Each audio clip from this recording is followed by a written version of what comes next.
हाँ तो दोस्तों, इस वीडियो के अंदर हम निकिता पेपर के आईपीओ के बारे में बात करेंगे और जानेंगे कि इस आईपीओ के अंदर आपको अप्लाई करना चाहिए या नहीं। चलिए शुरू करते हैं।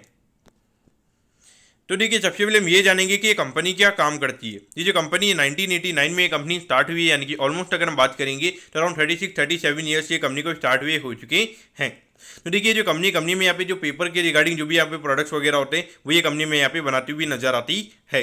अगर हम यहाँ पे बात करेंगे तो पेपर के अलावा कौन सी अलग वर्टिकल्स में ये कंपनी में काम करती हुई नजर आती है, तो देखिए पैकेजिंग हो गया, टिश्यू पेपर बनाने के रिगार्डिंग जो काम वगैरह होते हैं और जो पेपर के रिगार्डिंग जो स्पेशलिटी प्रोडक्ट्स होते हैं वो भी कंपनी में यहाँ पे बनाती हुई नजर आती है। करंटली अगर हम बात करेंगे नंबर ऑफ एम्प्लॉइज के बारे में तो अराउंड 201 एम्प्लॉइज हमें यहाँ पे कंपनी के अंदर काम करते हुए नजर आते हैं और ये मार्च 31 के लगभग का डेटा, यानी कि ऑलमोस्ट 2 महीने पहले का डेटा हमारे पास में यहाँ पे अवेलेबल है। अब अगर हम यहाँ पे कंपनी के ऑब्जेक्टिव के बारे में अगर हम बात करेंगे, यानी कि जो आईपीओ के रिगार्डिंग कंपनी में फंड रेज करती हुई नजर आ रही है, तो इसमें लगभग 50 करोड़ हमें यहाँ पे कंपनी को एक नया पावर प्लांट यहाँ पे कंपनी को सेटअप करना है। तो उससे यहाँ पे आने वाले 1-2 साल में अगर हम बात करेंगे, जब ये पावर प्लांट सेटअप हो जाएगा तो वहाँ पे कहीं की एक अच्छी खासी जो कंपनी की पावर कॉस्ट है वो यहाँ पे कम होती हुई नजर आएगी। तो उससे हमें यहाँ पे कंपनी की जो प्रॉफिटेबिलिटी है वो आने वाले टाइम पे बढ़ती हुई नजर आएगी। और वर्किंग कैपिटल के लगभग अगर हम बात करेंगे लगभग 5 करोड़ में यहाँ पे कंपनी यूज करती हुई नजर आएगी। लेकिन यहाँ पर अगर हम एक नेगेटिव पॉइंट के बारे में अगर हम बात करेंगे, जो मेन कंपनी का जो ऑपरेटिंग एक्सपेंस है, यानी कि जो मेन जो ऑपरेटिंग कंपनी का जो बिजनेस है उसके ग्रोथ के रिगार्डिंग हमें यहाँ पे ये कंपनी फंड रेज करती हुई नजर नहीं आ रही। वो कहीं ना कहीं देखा जाए तो मेरे हिसाब से यहाँ पे हमें नेगेटिव पॉइंट यहाँ पे नजर आता है।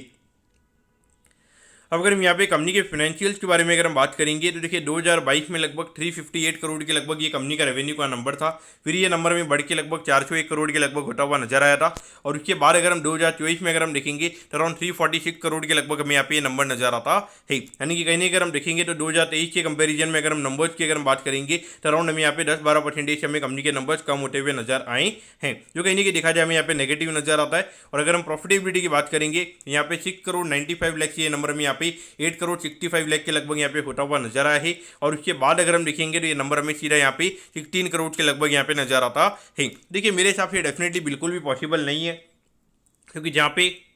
ऑलमोस्ट अराउंड 55 करोड़ से हमें यहाँ पे कंपनी के रेवेन्यू के नंबर्स कम होते हुए नजर आ रहे हैं और एट द सेम टाइम आपकी प्रॉफिटेबिलिटी का नंबर कैसे डबल हो सकता है, ये मुझे नहीं लगता कि बिल्कुल भी हमें यहाँ पे सेंस यहाँ पे बनाता हुआ नजर आता है। क्योंकि जहाँ पर अगर हम देखेंगे हार्डली 2% के लगभग कंपनी के नेट प्रॉफिट मार्जिन थे और यहाँ पर अगर हम देखेंगे सीधा लगभग 4.5% के लगभग हमें यहाँ पे ये कंपनी का मार्जिन होता हुआ नजर आया है। तो कहीं ना कहीं देखा जाए ऑलमोस्ट यहाँ पे अगर आपका रेवेन्यू का नंबर बढ़ता है तो वहाँ पे कहीं ना कहीं ऑपरेटिंग लेवरेज का फायदा मिल जाता है, लेकिन जब आपका रेवेन्यू कम हो रहा है तो वहाँ पे ऑपरेटिंग लेवरेज का फायदा मिलना कहीं ना कहीं काफी ज्यादा वहाँ पे मुश्किल रहता है।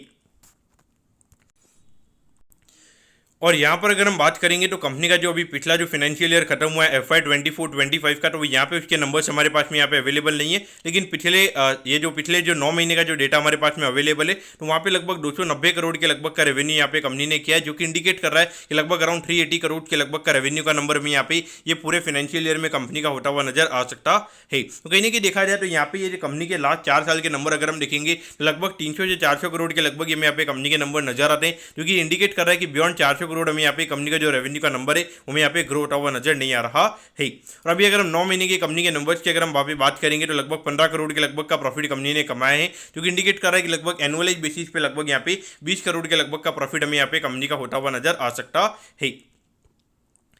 अब अगर हम आईपीओ की डिटेल्स के बारे में अगर हम बात करेंगे तो देखिए 27 मई को ये आईपीओ में स्टार्ट होता हुआ नजर आएगा और 29 मई को ये आईपीओ में क्लोज होता हुआ नजर आएगा। अगर हम प्राइस बैंड के बारे में अगर हम बात करेंगे तो 104 के कट ऑफ प्राइस पे कंपनी में शेयर देती हुई नजर आ रही है और 1200 शेयर का लॉट से जब यहाँ पे कंपनी का नजर आता है तो लगभग 1,25,00,000-1,26,000 रुपये यहाँ पर आपको एक लॉट को अप्लाई करने के लिए लगने वाली है।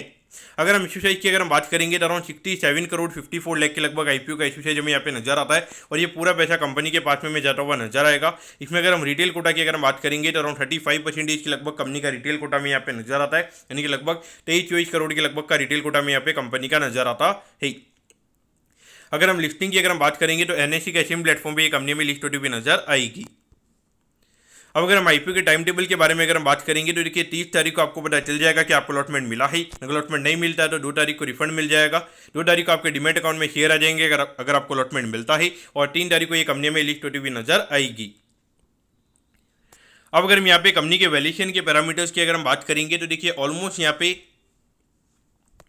250 करोड़ की मार्केट कैप पे ये कंपनी का आईपीओ में आता हुआ नजर आ रहा है। अगर ये साल अगर ये कंपनी 20 करोड़ के लगभग का प्रॉफिट अगर ये कंपनी करती है तो उसके हिसाब से अगर हम बात करेंगे तो लगभग 12-13 के पी रेशियो पे कंपनी का आईपीओ में आता हुआ नजर आ रहा है। तो वैल्यूएशन वाइज अगर हम बात करेंगे तो डेफिनेटली यहाँ पे कोई इतना ज्यादा कॉस्टली आपको यहाँ पे नहीं लगेगा, लेकिन अगर हम नंबर्स की अगर हम बात करेंगे तो बियॉन्ड 2 पॉइंट ये कंपनी में ग्रो करती हुई नजर नहीं आ रही है। और उसके अलावा जो ये करंटली जो कंपनी में फंड रेज करती हुई नजर आ रही है तो वहाँ पे एक बार के लिए कंपनी की प्रॉफिटेबिलिटी हमें बढ़ती हुई नजर आ सकती है। लेकिन यहाँ पे कंपनी के अंदर रेवेन्यू ग्रोथ कैसे आएगा, क्योंकि अगर रेवेन्यू ग्रोथ यहाँ पे अगर कंपनी के अंदर नहीं आएगा तो वहाँ पे कहीं ना कहीं जो पी रेटिंग की जो हम बात करते हैं वो यहाँ पे कंपनी के अंदर काफी कम चांसेस यहाँ पे रहेंगे। और अगर हम कंपनी के ऑपरेटिंग मार्जिन की भी अगर हम बात करेंगे तो वो में यहाँ पे काफी कम नजर आते हैं। तो पॉइंट से देखा जाए तो मेरे हिसाब से यहाँ पे अभी जिस तरीके के करंट अभी मार्केट में सिनेरियोज है तो वहाँ पे लगभग अभी 67 करोड़ का ये जो आईपीओ है मुझे लगता है कि इतनी ज़्यादा डिमांड हमें ये कंपनी की देखने को मिलने वाली है। और जहाँ पे ऑलमोस्ट अगर हम देखेंगे अराउंड 33-34 करोड़ के शेयर हमें यहाँ पे पब्लिक के पास में जाते हुए नजर आएंगे। तो इसमें जो ऑलमोस्ट 15-20 करोड़ की सेलिंग हमें यहाँ पे आती हुई नजर आएगी। तो ऐसी ये कंपनी मुझे लगती नहीं है कि लगभग